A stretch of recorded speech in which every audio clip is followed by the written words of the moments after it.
Depois eu vou esperar o e-mail oficial de vocês para que eu escute vocês, o que vocês decidirem, tá bom? Bom, queridos, hoje eu queria iniciar um assunto muito bacana, particularmente mais um dos assuntos do estudo do casamento. Eu peço desculpa a vocês porque o capítulo 3 é o maior capítulo do direito de família, tá? Teve um aluno que me falou, professor, esse capítulo ele é longo, ele realmente é um pouco longo. O estudo do casamento sempre foi um estudo complexo, tá? É o principal elemento, é o principal assunto do direito de família. Não que os outros não sejam importantes, pelo contrário, todos são. Mas o casamento, por se tratar de uma entidade clássica, ele requer muitas informações e o professor normalmente não pode correr. Eu já vi colegas que ministram aula de casamento em 2 aulas. Isso é um absurdo, gente. Claro que eu não vou falar nada, né, porque não é da minha alçada, mas a gente tem que ministrar esse assunto minuciosamente, tá? Porque ele realmente tem muitos detalhes. Então, nesse sentido, hoje, eu queria conversar com vocês acerca do item número 6, tá? Eu já chamo a atenção dos senhores e das senhoras para a etimologia da palavra especial. Eu acho que vocês estão olhando aí no material dos senhores, né? Que é o roteiro, esse roteiro aqui, né? Que vocês já têm. Eu já inicio a aula dessa tarde já falando da palavra especial ou especiais, tá? Informando aí formas especiais. Pois é, porque é bem interessante vocês não esquecerem que chegamos agora em um determinado momento em que nós vamos verificar o ritual de uma habilitação do casamento. Cuidado, tá? O ritual de uma habilitação que vai seguir os moldes tradicionais que nós estudamos, inclusive, na semana passada. Os moldes tradicionais que, salvo me engano, nós discutimos, né? Lá da redação do 1525, vocês se lembram, né? Que a gente tem que apresentar, em primeiro lugar, os documentos, né? Essenciais das partes. Depois você vai ao cartório, né? Você leva todos os meios de provas até você chegar futuramente à sua certidão de habilitação. Então, todo aquele percurso, todo aquele passo a passo que nós percorremos, do 1525 até o 1532, é a chamada fase da habilitação nos moldes ordinários, ou seja, nos moldes comuns. Aqui, nesse estudo agora, precisamente, nós vamos cumprir os mesmos pré-requisitos da fase da habilitação.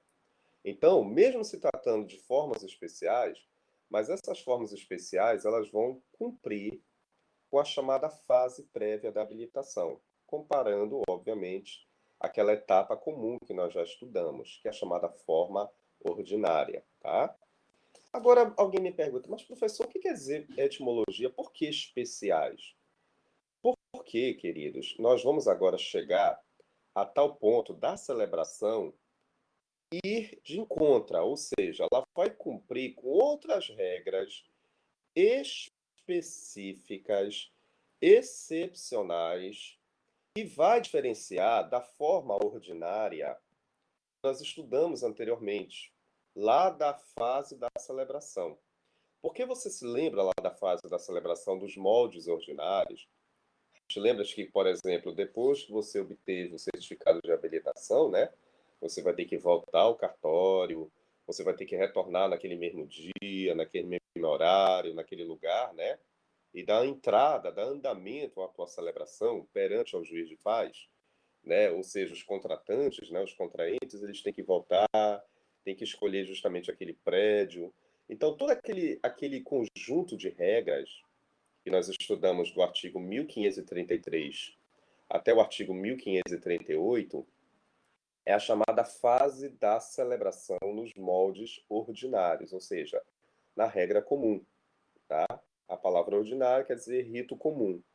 Porém, nós vamos iniciar agora um estudo em que a fase da celebração, precisamente, especificamente a celebração, ela vai cumprir com outros tipos de regras, com outros tipos de informações, em um contexto diferente, tá?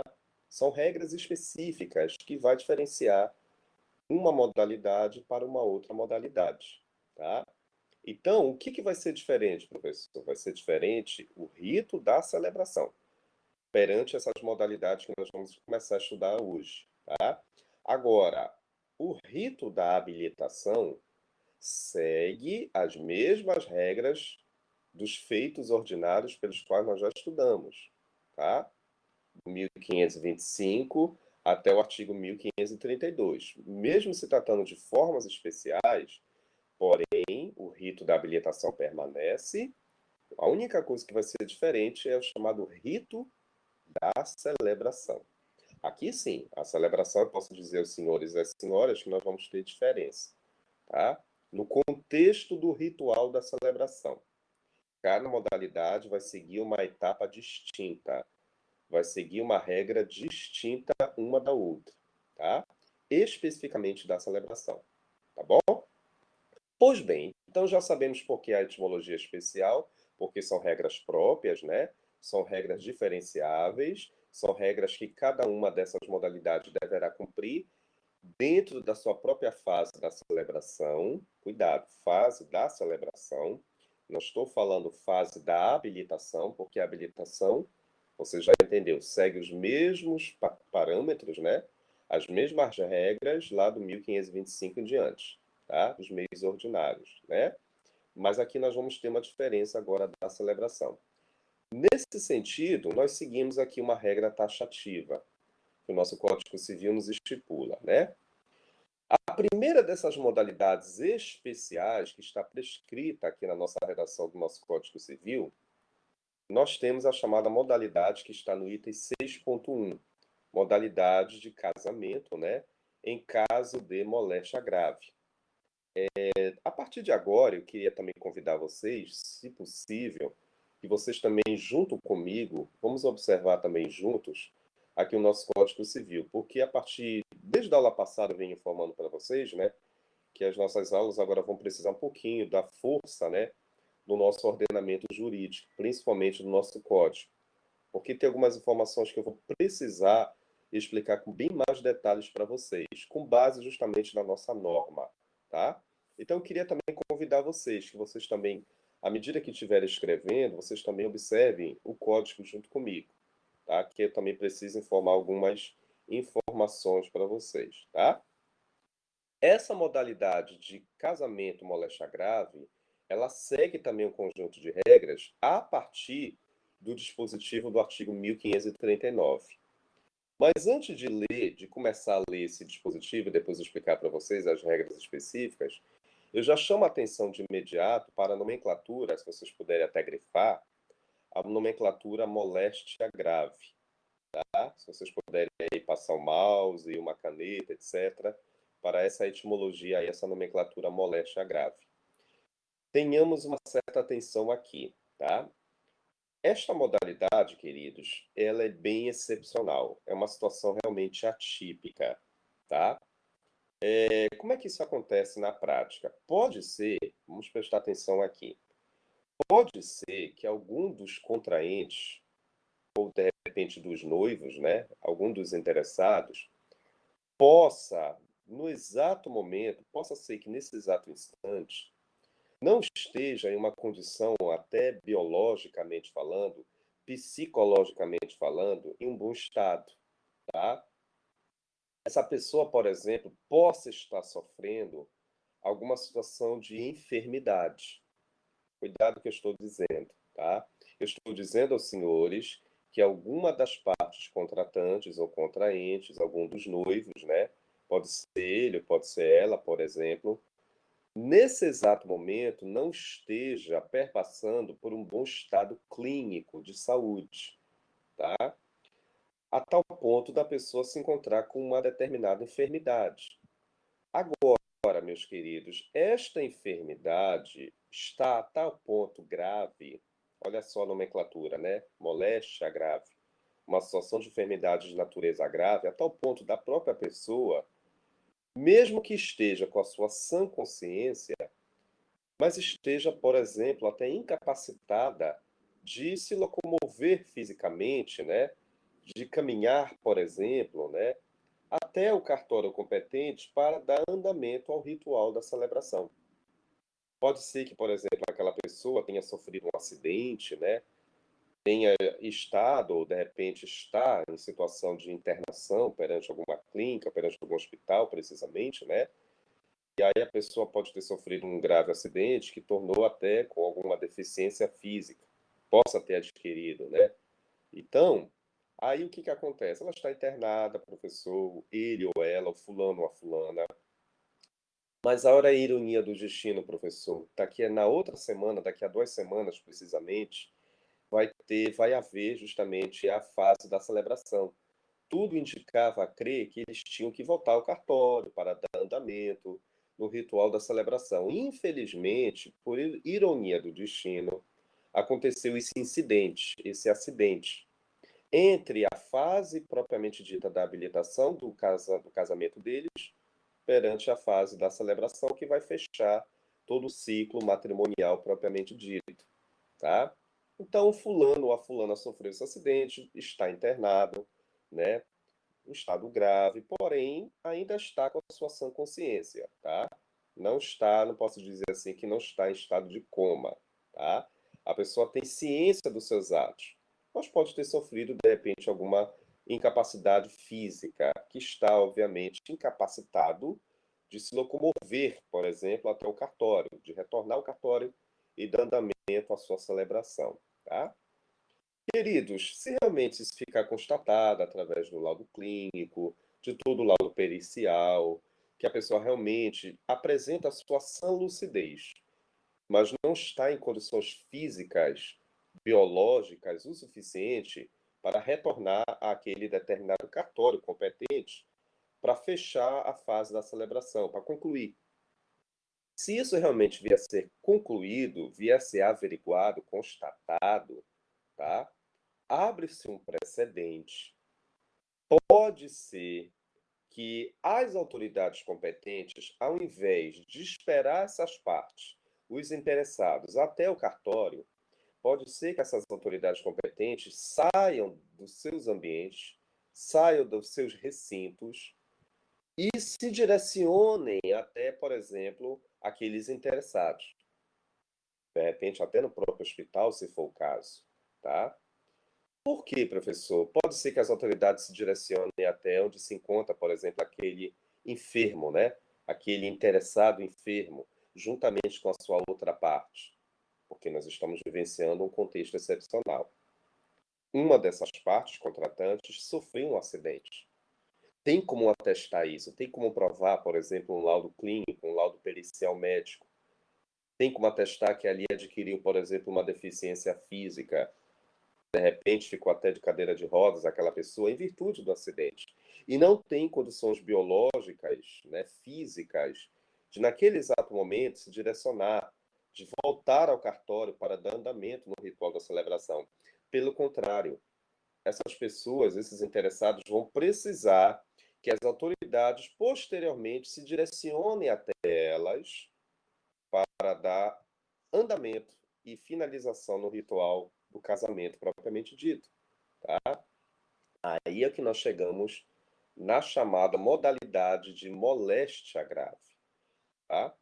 É possível que algum dos interessados possa vir a sofrer uma situação excepcional de natureza de enfermidade, quer seja congênita ou quer seja adquirida, tá? Porque pode ser, de repente, que a pessoa já apresentasse algum quadro clínico, biológico de enfermidade, tá, queridos?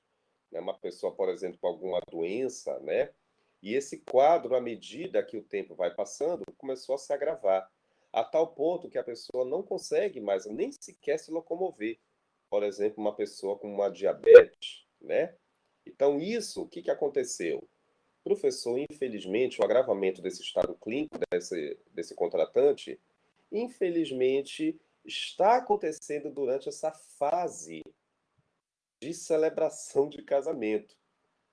Infelizmente, eles têm um projeto de vida, mas a ironia do destino proporcionou que alguma das partes, nesse exato momento, estivesse perpassando por uma situação de enfermidade, de doença grave. E eles têm pressa em querer concluir todo esse procedimento do seu casório, da sua celebração do seu casamento, porque pode ser que amanhã seja até tarde demais. Então, o que que acontece? Se alguma das partes estiver vivenciando esse contexto de enfermidade, cuidado, enfermidade esta de natureza grave, por favor, grifem a etimologia grave, não esqueçam disso, tá? A tal ponto da pessoa, mesmo tendo sua lucidez, mas não consegue a tal ponto até se locomover, tá? Adquirir alguma deficiência física. Mas se isso realmente ficar constatado, nós precisamos informar as autoridades competentes, aquele cartório competente precisamente, né, no caso o oficial do cartório, no caso o juiz de paz, eles precisam ser cientificados desse contexto pelo qual um dos contratantes está vivenciando no momento. Para quê? Porque a partir do momento que essas autoridades receberem essas informações, essas provas, esses laudos, por exemplo, esses laudos clínicos, né? Essas autoridades, ao invés de celebrar o casamento naquele cartório, que era a regra, né? Você já sabe que tinha que voltar depois ao cartório e dar andamento na celebração, o que vai acontecer, queridos? Essas autoridades vão se deslocar, virão até, obviamente, se encontrar aquelas partes interessadas, aquele enfermo, por exemplo. Isso é uma situação muito excepcional, né? Mas é possível que um casamento, por exemplo, venha de repente ser celebrado no interior de um recinto hospitalar, tá? Vírgula. A partir do momento que todo esse contexto via ser sacramentado, via ser comprovado, não adianta somente estar vivenciando esse contexto, mas você também precisa ratificar os meios de provas, como já havia falado. As autoridades precisam receber toda essa orientação clínica médica, tá? Porque a partir do momento que o cartório tomar ciência disso, as autoridades vão se deslocar até onde se encontrar aquela pessoa enferma e ali, se Deus quiser, vão celebrar o casamento. Independente do horário, independente do dia, tá? Seguindo todos os parâmetros também das normas de segurança, principalmente durante agora esse momento de pandemia pela qual nós estamos vivenciando, tá? É possível que haja, professor, uma celebração? Sim, mas considerando justamente, única e exclusivamente, o atual contexto pela qual nós estamos vivenciando, tá? Nesse sentido, nós temos o chamado casamento em situação de moléstia grave, tá? Não esqueça, por favor, de outro detalhe. Daqui a pouco eu já vou começar a formalizar a lei aqui com vocês. Não esqueçam também que estas fases especiais, essas modalidades, todas elas, tá, queridos? A prova testemunhal, ela é de suma importância. A prova testemunhal também precisa acompanhar o percurso de todo esse procedimento de análise, de constatação acerca desses casamentos, tá? De celebrações propriamente ditas. Normalmente, os interessados também vão ter que constituir provas testemunhais. A lei está nos informando precisamente duas testemunhas, tá? Não necessariamente a lei está nos informando qual é a situação do grau de parentesco, mas que, obviamente, estejam aquelas testemunhas durante esse determinado momento de celebração. É um meio probatório fundamental que depois vai servir para fins de constatação do registro perante aquele cartório competente, tá? Então eu chamo desde já a atenção de todos para que vocês, por favor, não esqueçam. É possível que algum dos interessados, teve um aluno até que me perguntou, professor, é necessário que os dois estejam vivenciando uma situação de moléstia, de enfermidade, de doença? Não, gente. Basta que apenas um único deles, uma das partes, quer seja o fulano, quer seja a fulana, um dos dois esteja vivenciando essa situação excepcional. Situação essa de natureza de doença, quer seja adquirida ou quer seja de uma forma congênita. Eu já expliquei para vocês, tá? Porém, se isso realmente ficar constatado, os meios de provas contundentes que venham atestar esse estágio de natureza grave, principalmente alguma debilidade física, que a pessoa não consegue, inclusive, mais se locomover, é a tal ponto, professor, de natureza realmente que já está bem desgastante, grave, que a pessoa não consegue mais nem se levantar, né? Não consegue mais andar, mesmo que ainda apresente a sua lucidez, tá? Isso é importante. A pessoa ela tem a sua sã consciência. mas ela vai precisar do auxílio das autoridades até ela. Ela não tem como mais se direcionar até as autoridades. E, infelizmente, isso está acontecendo durante todo este percurso da celebração, da fase do casamento. E aí a pessoa pode solicitar. Aí você junta as provas, junta também as suas testemunhas. Porque aí você vai solicitar que as autoridades, como eu já havia mencionado, venham até você e ali aproveitam e vão celebrar o casamento, tá? Uma coisa curiosa também que vocês não devem esquecer, por favor. Além das provas testemunhais, tá? É possível também que esse procedimento, além de ser excepcional, que a gente já entendeu, eu já verifiquei alguns casos, inclusive até a lei está dizendo isso, daqui a pouco eu já vou confirmar com vocês.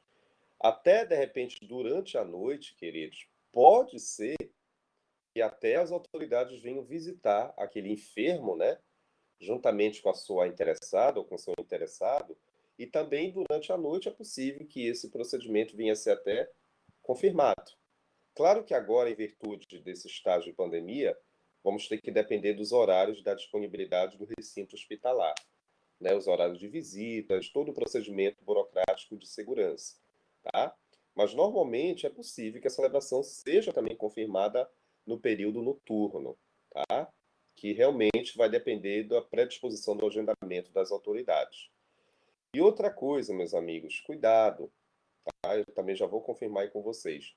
Essas autoridades, principalmente o juiz de paz, regra geral, ele vai celebrar, você já sabe disso. É a autoridade competente que celebra qualquer casamento.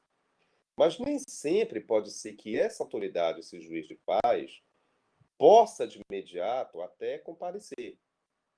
Tá? Eu já vi situações excepcionais, principalmente aqui mesmo no estado do Maranhão, uma vez que eu estava até em diligência, eu já verifiquei até no hospital lá de, salvo engano, acho que foi em Santa Inês, que realizou um procedimento de casamento em situação de moléstia grave. Mas só que a autoridade competente, o juiz de paz, ele se fez por substituir. Tá? Ele chamou, obviamente, ele convocou, melhor dizendo, um colega, né, um substituto, que também assumiu os mesmos compromissos, realizou também o mesmo feito. Tá? A diferença é que, obviamente, aquele titular não se fez presente por razões próprias, né? Por razões particulares. Mas aí ele otorgou este ofício para o seu colega competente, o chamado autoridade competente ad hoc, que também realizou todo o procedimento da celebração. Tá? Vírgula, desde que, obviamente, no primeiro momento, os interessados já oficiaram, já comprovaram, já determinaram todos os meios de provas, já pré-avisaram aquele cartório, porque, regra geral, eles tinham que voltar, né, para dar continuidade à celebração, a essas partes interessadas. Já que é um contexto excepcional, as autoridades precisam ir até onde se encontrar aqueles enfermos, ou melhor dizendo, aquela pessoa enferma, juntamente com a sua parte interessada, tá? Neste sentido, aí eu convido agora vocês, dar uma olhadinha aqui comigo, por gentileza, na redação do artigo 1539, tá? A redação do artigo 1539, ela vem informando tudo isso, que eu acabei de explicar já por alto para vocês, em outras palavras, tá? Que vai ter a preocupação de fazer com que as partes interessadas convoquem as autoridades até si, né? Ou seja, algum dos enfermos está vivenciando esse contexto e não tem como chegar até o cartório, não tem como se deslocar, está perpassando por essa situação clínica de natureza grave. E aí é direito dos interessados requererem as autoridades para celebrar, mesmo que, se for o caso, até durante o período da noite. Tá? Vamos observar aqui, por gentileza, a redação do 1539. Convido todos vocês aqui da sala, a partir de hoje, né? Aliás, desde a semana passada a gente já vem usando com mais ênfase a nossa legislação. Tá? E aqui também não vai ser diferente a partir das aulas de hoje, né? Olha aqui o 1539, gente, só para a gente confirmar. Olha o que está dizendo, por gentileza. Então, no caso, né? Olha aí, no caso, professor, de alguma situação de moléstia grave, tá? Cuidado, como já expliquei para vocês, não é preciso ambos os nubentes, ali até está falando nubentes, né? Mas eu particularmente colocaria contratantes, porque ainda não se ratificou o casamento, né? Mas enfim, não é preciso que os dois estejam vivenciando essa situação de enfermidade, tá, queridos? Olha como a lei está dizendo, de um deles, tá? Basta que apenas um deles esteja nesse contexto de moléstia, tá? Aí o que vai acontecer, professor? Vamos lá. O presidente do ato, quem é o presidente do ato, gente? É o juiz de paz, né? Irá celebrar o casamento onde se encontrar essa pessoa impedida. Eu até colocaria a palavra enferma, né? Tá? Sendo urgente, ainda que de noite. Olha como a lei está dizendo, né? Mesmo que seja à noite, tá? Perante quantas testemunhas, gente? Duas. Idôneas, né? Testemunhas têm que ser idôneas, porque elas têm que ser alfabetizadas, têm que saber ler e escrever. Vocês percebam aí comigo na redação do CAPT que eu não estou informando, nem a lei está informando, a situação do grau de parentesco, a relação de parentesco entre as testemunhas, tá? Isso para a lei não vem ao caso. O importante é que apresentem testemunhas idôneas. Elas têm que se fazer presente também no ritual propriamente dito dessa celebração, juntamente com o juiz de paz, com a autoridade celebrante, né? Para que, obviamente, ali venha realizar todo o feito, tá? Logo em seguida, foi aquilo que eu expliquei para vocês. Pode acontecer que a autoridade competente, que no caso é o juiz de paz, até mesmo o tabelião, o cartorário, não vá comparecer àquele ritual, tá? Pode ser que haja uma situação excepcional de não comparecimento dessas autoridades, e aí eles podem redesignar, direcionar, tá? Um determinado substituto, para que também venha a ter o mesmo ato de ofício, a mesma competência para fins de formalização dessa celebração. Vamos ver aqui comigo, parágrafo 1º, né? Olha o que está dizendo o parágrafo 1º. Professor, se de repente acontecer a falta ou algum impedimento da autoridade competente. Quem é a autoridade competente, você já sabe que é o juiz de paz, né? E, obviamente, que é o responsável em celebrar.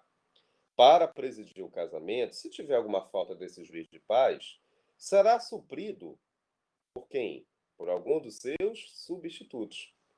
Foi esse caso que eu te contei lá de Santa Inês, lá em Maranhão, quando eu estava lá em diligência. Ocorreu justamente um ritual lá na clínica, né? Mas a autoridade competente, o juiz de paz, não compareceu. Ele oficiou um substituto dele, tá? Mesmo ofício, obviamente, a mesma tarefa, confirmar aquele ritual ali de celebração em situação de moléstia grave, tá? Esse substituto. E aí? Continua aqui a leitura. E a do oficial do cartório, né? Também por outro ad hoc. Grifa a palavra aí, se der para grifar, ou então escreva. O que é oficial ad hoc? É um oficial substituto. É aquele que também vai ter a mesma competência do tabelião titular daquele cartório. Regra geral, meus amigos, normalmente quem está no contexto de celebração desta natureza, quem normalmente se direciona, é muitas vezes muito raro você ver o titular. Normalmente ele designa, tá, um substituto, detalhe, mas com os mesmos ofícios, com a mesma tarefa, tá, com a mesma competência. Eu não posso, enquanto tabelião, por exemplo, mandar um funcionário celebrar o casamento. Não. Se eu sou tabelião, se eu estiver nessa condição de tabelião, obviamente que eu vou ter que agora outorgar ao meu substituto da mesma natureza de ofício comparado a mim. Tem que ser também um tabelião, tá, gente? Não pode ser, obviamente, um funcionário qualquer que não esteja dentro dessa natureza de tabelionato, tá? Olha lá, nomeado pelo presidente. Normalmente é o juiz de paz que vai nomear, só que é possível, né? Você já entendeu comigo aqui. Nem sempre, às vezes, os titulares podem se fazer representar ao vivo e a cores, posso dizer assim, numa linguagem coloquial, durante aquele percurso do ritual da celebração em moléstia grave. Eles podem, de repente, outorgar esse ofício, né? Esta tarefa, esse dever de casa, para alguns dos seus substitutos legais, né? Por razões próprias, etc. Mas o mesmo trabalho que vai ser feito por aquele oficial substituto seria também o mesmo trabalho a ser realizado pelo titular, tá? Que no final das contas vamos ter que averbar, vamos ter que registrar todo esse ato em um determinado documento. Existe até um documento aí que eu já vou mencionar na leitura, mas eu já vou adiantar aqui, que é o chamado documento do cartorário ad hoc, né? Você sabe que é o cartorário ad hoc, é o substituto. Tudo que for feito ali durante o ritual da celebração do casamento moléstia grave, meus queridos, vai ter que ser consignado, vai ter que ser ratificado, comprovado, tá? E esse cenário de comprovação vai ser redigido através de um documento, que é o chamado termo de avulso ad hoc, tá? Se você quiser anotar, não tem problema nenhum, tá? Você fique à vontade. Esse chamado termo de avulso ad hoc é o documento oficial que vai ser formalizado perante aquele determinado cartorário ad hoc, perante aquele presidente do ato, também na condição de substituto legal, e eles, indubitavelmente, vão formalizar todo aquele cenário de celebração, tudo que porventura ali acontecer, naquela noite, por exemplo, daquele estágio de celebração, tudo que acontecer naquele momento vai ser registrado nesse documento, que a lei, obviamente, designa como termo avulso ad hoc. Vamos imaginar que hoje, por exemplo, dia 15 de setembro, vai acontecer um ritual de celebração matrimonial em situação de moléstia grave, lá na clínica, lá no Hospital X, com a presença da autoridade ad hoc, fulano de tal. Já sabe que o ad hoc é o substituto, né? Então ele vai celebrar juntamente com as provas testemunhais, com as partes ali presentes, no caso o enfermo, seu interessado, vai formalizar todo o trâmite. Tudo que realmente acontecer ali naquele determinado momento, naquele horário específico, né, vai ser registrado depois nesse documento, nesse termo, chamado termo avulso ad hoc. A tarefa depois dessa autoridade competente, mesmo que esteja na condição de substituto, é formalizar depois, é averbar esse termo lá no cartório de origem competente, porque você sabe que esse termo depois deverá ser registrado, tá? Não adianta somente registrar no momento, mas depois eu vou ter que levar, devolver esse termo e, obviamente, apresentar ao tabelionato competente, ao titular. Porque ele que deveria estar presente ali naquele ritual, mas infelizmente não pôde estar. E aí outorgou essa tarefa para o substituto. Pois bem, o substituto se fez presente. Ele tomou conhecimento de tudo aquilo ali que foi feito. As partes escolheram as assinaturas, né, formalizou todo o ato. E aí esse chamado termo avulso, pela etimologia já dá para vocês entenderem, né? Avulso é algo substituto, que é volátil, que depois você vai precisar formalizar lá na averbação daquele cartório competente. E aí, depois que for formalizado, a celebração já estará sacramentada por direito, propriamente dito, tá? Então, cuidado. Todo o trabalho do substituto, naquele momento do ritual da celebração, vai ter que ser comprovado, vai ter que ser constatado, através desse chamado termo, tá? Chamado termo avulso ad hoc. Esse termo, a lei está dizendo aí, que depois já vou formalizar com vocês, o professor tem um prazo, né, para que essa autoridade substituta devolva esse termo até o cartório competente e ali vá averbá-lo. Sim, normalmente é um prazo de 5 dias, tá? Até 5 dias. Então, se hoje, por exemplo, eu celebrar o casamento nos moldes de moléstia grave, teoricamente eu tenho até o dia 20 de setembro para que devolva esse termo até aquele cartório competente de ofício, né? Que iniciou já a habilitação, e vá averbar esse termo. É o trabalho que eu vou ter, enquanto substituto, de devolver esse termo avulso para aquele cartório.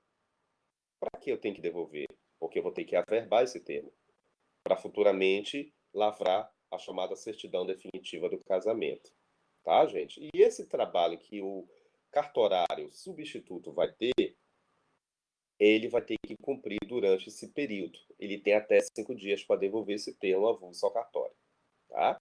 É justamente isso que está informando a redação do próximo dispositivo. O trabalho do substituto, uma vez concluído no ritual da celebração, ele vai formalizar através do chamado termo avulso, e depois ele vai ter que devolver esse termo ao cartório no prazo de até 5 dias, para que depois venha formalizar o registro definitivo, a chamada averbação. Tá? É o que está dizendo aqui, ó. Olha aqui comigo, por gentileza, o parágrafo 2º, só para vocês também confirmarem juntamente comigo, ó. O termo avulso, você já sabe que é o termo avulso, né? que é o documento oficial da autoridade substituta, que vai formalizar todo aquele contexto, aquele ritual da celebração do casamento, né? Esse termo avulso, meus amigos, lavrado por quem? Lavrado pelo oficial ad hoc. Tu já sabe quem é o ad hoc, né? O substituto. Será o quê?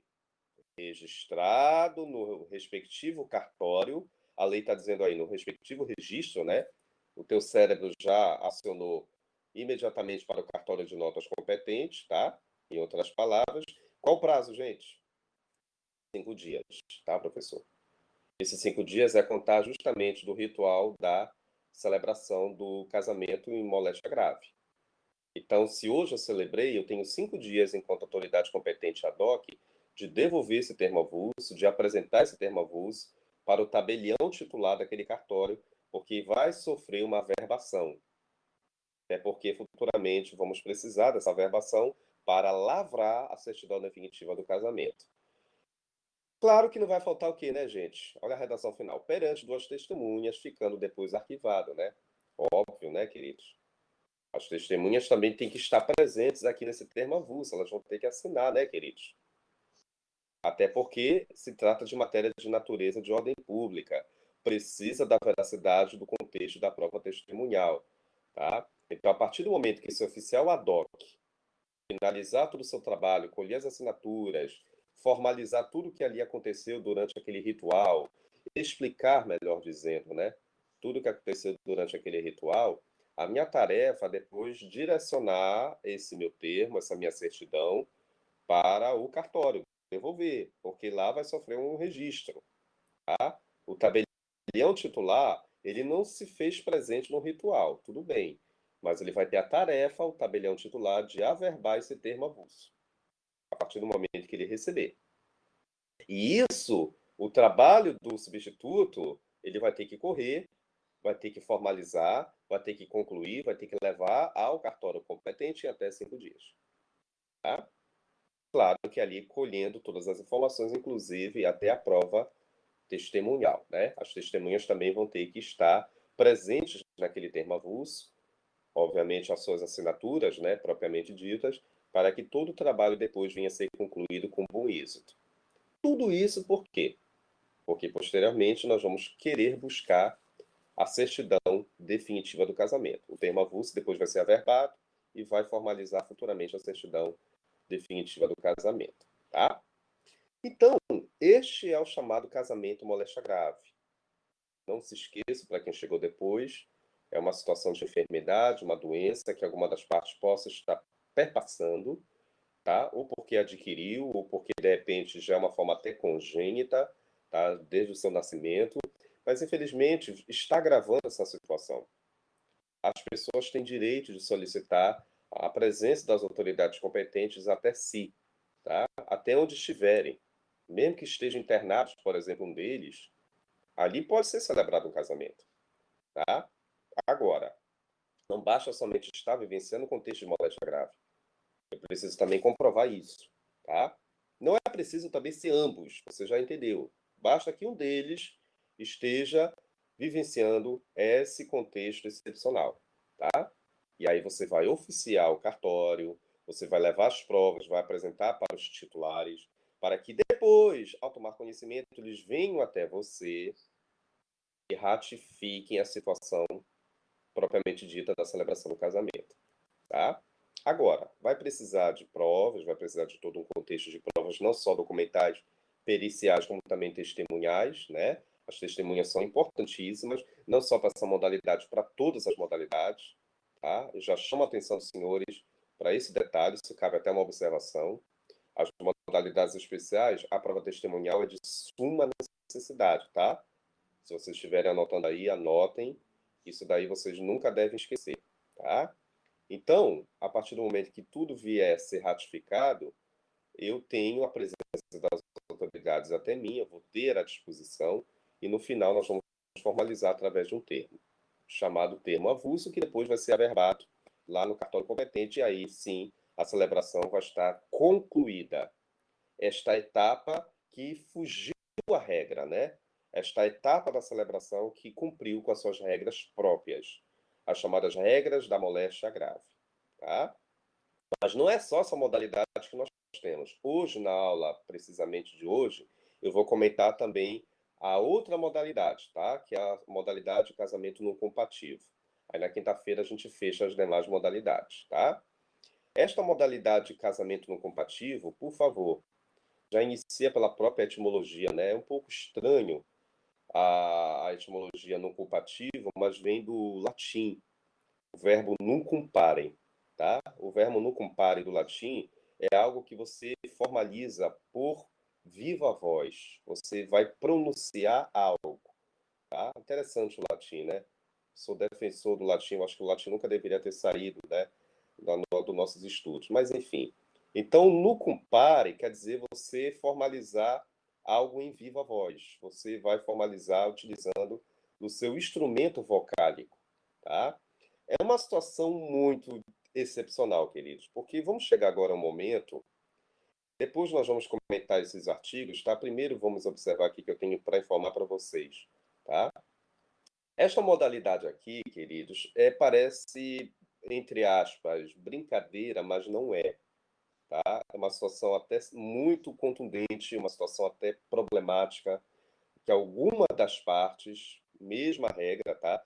Não há necessidade de serem ambos os interessados, basta que também apenas um único deles, apenas um deles, esteja vivenciando uma situação também excepcional. Esta situação excepcional, de natureza, grifem aí, anotem aí, tá? Uma situação que direciona para o contexto de iminente risco de vida, tá? Ah, professor, anota. Sim, você fique à vontade, pode anotar. O João ou a Maria, por exemplo, algum dos dois está vivenciando uma situação de risco, ou até de iminente risco, tá? Exemplo, professor, sim, de repente o João ou a Maria possa estar sofrendo alguma situação de atentado, de ameaça, tá? Você sabe que ameaça é crime, né? Crime de ameaça. Só não me lembro qual é o dispositivo lá no Código Penal, mas já caracteriza, né? Ou, de repente, eu até chego contigo novamente te informando uma situação de natureza de enfermidade, sim. Doença. De repente, até de uma doença terminal, tá? Mas cuidado. O que eu quero dizer para vocês é o seguinte: esta situação aqui de iminente risco de vida, de enfermidade, não é da mesma natureza grave que acabamos de observar lá naquela modalidade anterior, tá, gente? Aqui nós temos uma diferença, tá? No não culpativo, esta enfermidade, cuidado, anote aí, eu sei que vocês estão anotando. Esta natureza aqui não é grave. No não culpativo, não, tá? Posso dizer que pode ser leve, pode ser que seja moderada, mas não atestou no laudo clínico, no laudo médico, pericial, não atestou, por exemplo, aquela CID de natureza grave, tá, professor? Então, o João ou a Maria pode, de repente, estar sofrendo até, vamos imaginar, por exemplo, uma doença de um câncer ou uma tuberculose, mas ainda a pessoa possa estar no período inaugural, no estágio inicial, ou de repente até no período moderado da doença. Mas eu ainda não posso dizer que a pessoa está já incapacitada, até de se locomover, não pode de repente mais nem proceder o seu andar normal. A pessoa não está internada, é isso que eu quero que vocês entendam, tá, gente? Diferentemente lá na moléstia grave, a pessoa está com a enfermidade, mas já se elevou a tal ponto que a pessoa não teve mais nem força de, inclusive, proceder à sua locomoção física. Aqui não. Aqui no não culpativo, tá? A pessoa também pode estar sofrendo uma situação de enfermidade, mas não posso ainda te dizer de imediato que é grave, tá? Professor, teve um aluno que uma vez fez uma pergunta até interessante. Como é que nós vamos saber disso? Me parece que existem os laudos clínicos que vão atestar isso. O grau de natureza dessa enfermidade, através das CIDs, né? Através de todo o procedimento burocrático interno, pericial, tá? Então, aqui o João, por exemplo, ele pode estar sofrendo uma ameaça, uma iminência, pode estar sofrendo até essa doença terminal, pode estar já com câncer, pode estar com uma tuberculose em seu estágio inaugural, Mas eu não sei se amanhã isso vai se agravar. Tá me entendendo? Eu preciso já de imediato, eu vou olhar para Maria, vou chegar com ela e vou conversar com ela, Maria. A gente precisa correr contra o tempo. Tu sabes que eu estou doente, é o João falando com ela, né? Tu sabes que eu estou doente, foi atestado uma tuberculose, o estágio pode avançar, agravar, tu sabe disso. Ainda bem que eu estou nesse estágio inaugural. E tu sabes, Maria, que a gente tem uma celebração de casamento para cumprir. Te lembra que a gente tem que voltar ao cartório naquele dia, naquele horário. Então, o que eu quero falar contigo, Maria? Vamos logo celebrar o nosso casamento de uma forma diferente. Aí surge a proposta do chamado casamento não compatível, gente. Essa forma diferente, que eu vou colocar agora aqui entre aspas, como é que vai ser feito? Tá? Cuidado, gente. Eu estou falando da celebração. Eu não estou falando de habilitação, porque eles já deram entrada nos seus documentos nos moldes ordinários. Tudo bem? Isso eu estou falando desde a moléstia grave. Nós estamos estudando formas especiais de celebração. Tem alunos, às vezes, que confundem. Ah, porque nós temos que dar entrada na habilitação? Não. A habilitação já foi dada entrada, tá? Só que no momento de você celebrar, você vai celebrar de uma forma diferente, porque você está vivenciando um contexto diferente. E você vai ter que comprovar isso. Não basta somente estar vivenciando, eu preciso também comprovar esse contexto. Provas documentais, periciais, testemunhais, tá? Aí o João vai falar para Maria no seguinte aspecto: nós vamos celebrar nosso casamento de alguma certa forma. O doutor me informou que eu tenho poucos meses de vida. Pode uma coisa dessa? Eu não sei se amanhã eu vou estar vivo, Maria. Então o que a gente tem que fazer? Eu vi aí no noticiário, eu vi aí na internet, eu vi um filme, Piratas do Caribe, por exemplo, que lá o casal ele resolveu constituir testemunhas, dispensou inclusive até a presença das autoridades competentes, até o juiz de paz, até o cartório.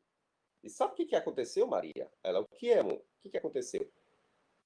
Eles se fizeram por casados, se declararam por casados, usando da sua própria dicção vocálica, né? Se declararam em viva voz perante as testemunhas, fizeram todo um contexto de celebração e confirmaram seus casamentos.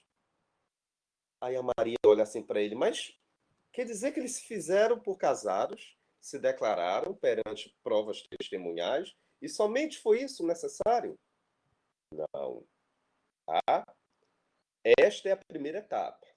Casamento não compatível, queridos, agora voltando para cá. Casamento não compatível não é somente você juntar, por exemplo, 6 testemunhas, é o que está dizendo aí a redação do 1540, né? Ah, porque eu estou vivenciando uma situação de iminente risco de vida, eu vou ter que juntar 6 testemunhas e me declarar por casado perante a elas. Tá? Não, gente, isso não é o suficiente. Em primeiro lugar, você realmente tem que comprovar esta sua situação de iminente risco de vida perante as testemunhas. As testemunhas, que são 6, cuidado, vou chamar atenção para vocês, não é até, não, são 6. Não é nem 5, nem 4, nem 3, nem 2, nem 1. É número fechado, 6. Não tem para onde correr. As testemunhas têm que estar presentes e todas, cuidado, escreve aí, todas têm que realmente comprovar a situação de enfermidade ou a situação de iminente risco de vida, de ameaça.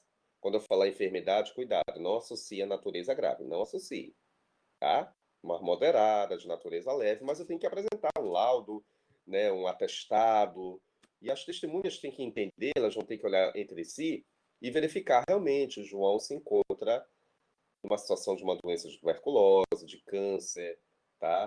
E a gente precisa realmente ratificar que realmente ele parece que está em situação de iminente risco de vida. Quando as testemunhas comprovarem isso, elas vão também assinar um termo de compromisso, tá? Durante esse ritual de celebração não compativa, que eles vão se fazer declarados por casados, vão colher as assinaturas das testemunhas. O que vai acontecer depois, gente?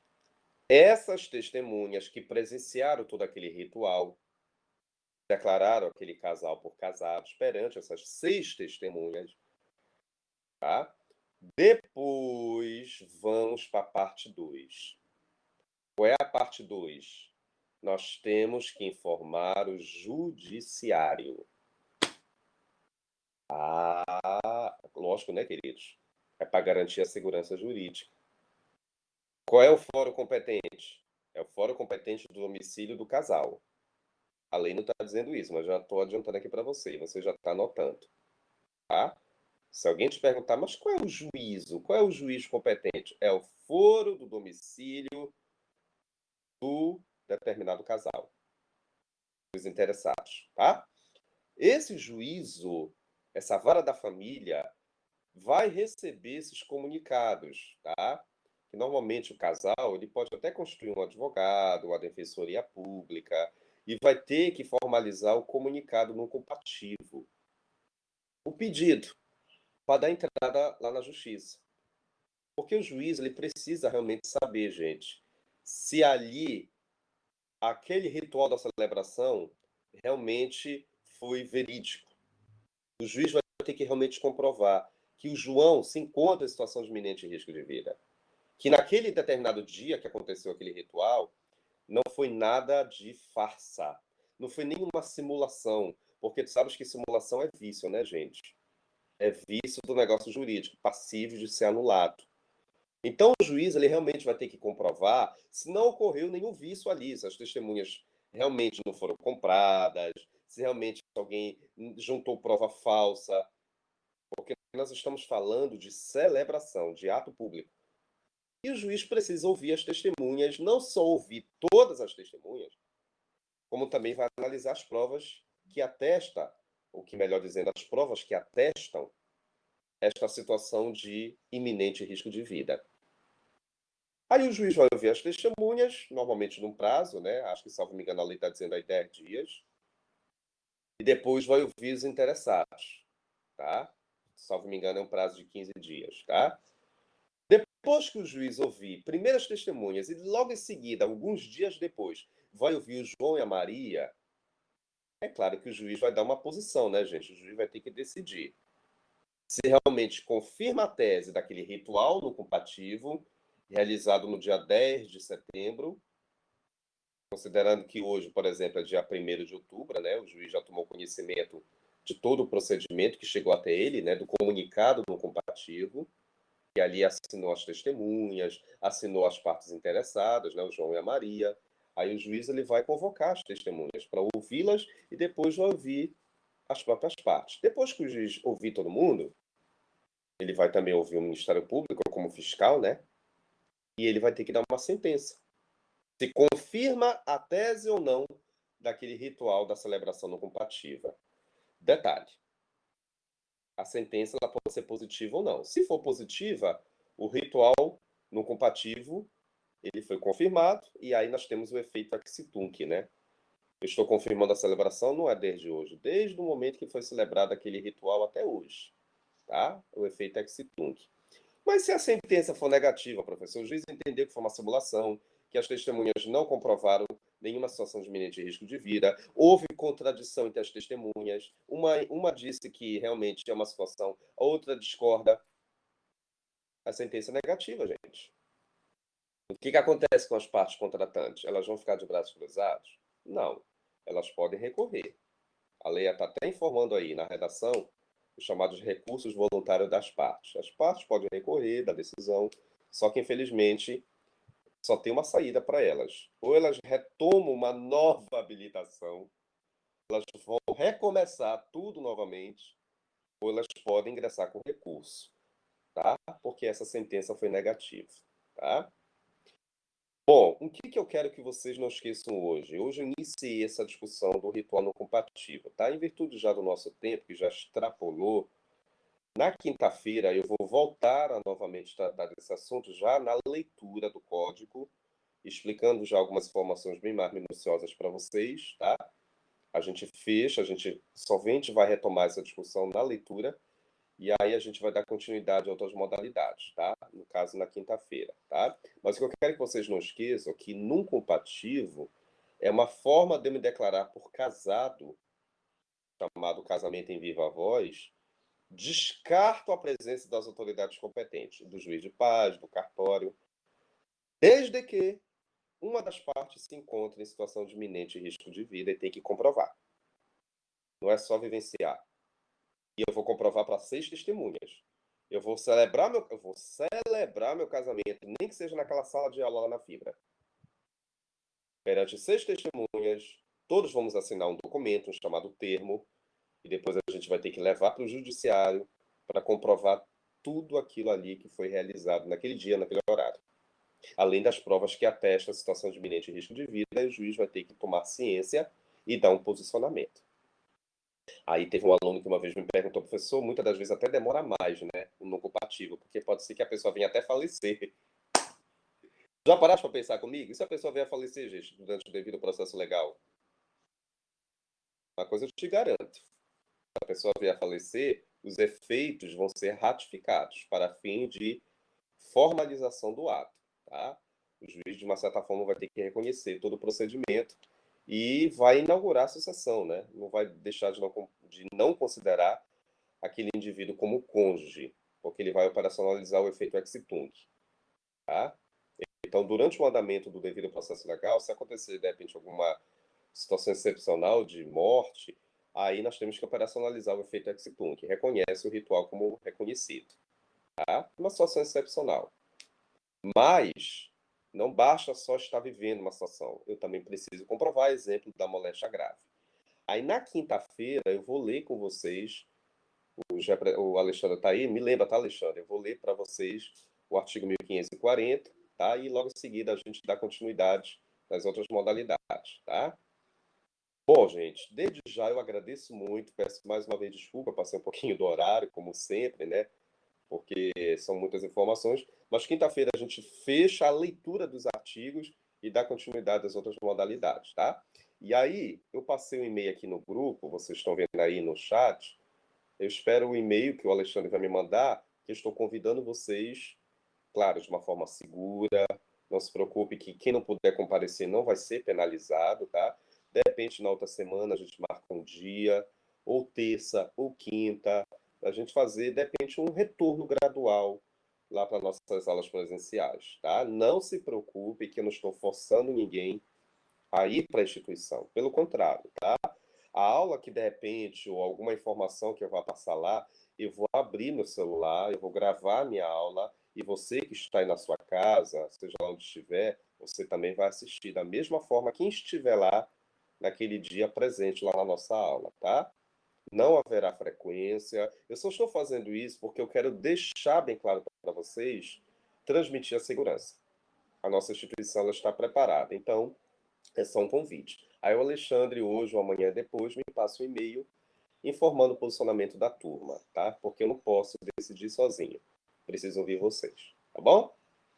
Certo, Alexandre? Certo, pessoal? Esté, Fernando, Ítalo, os demais. Quinta-feira, a gente dá continuidade ao nosso capítulo aqui. Aí eu vou ler com vocês o artigo 1540 e a gente continua a nosso estudo, tá bom? Muito obrigado, meus queridos. Fiquem com Deus, continuem estudando, tá? E aí eu vou só esperar depois o e-mail da turma, que o Alexandre me mandará. Não esquece, tá, Alexandre? É tudo minúsculo, tá? A letra N é Neres minúsculo. Não é nada de maiúsculo, não. Porque na hora que eu digitei Neres Júnior, tudo minúsculo, tá bom? Mais tarde eu espero vocês, um e-mail. Obrigado, meus queridos. Até quinta-feira, se Deus quiser. Um abraço em todos e a aula agora está encerrada. Até quinta.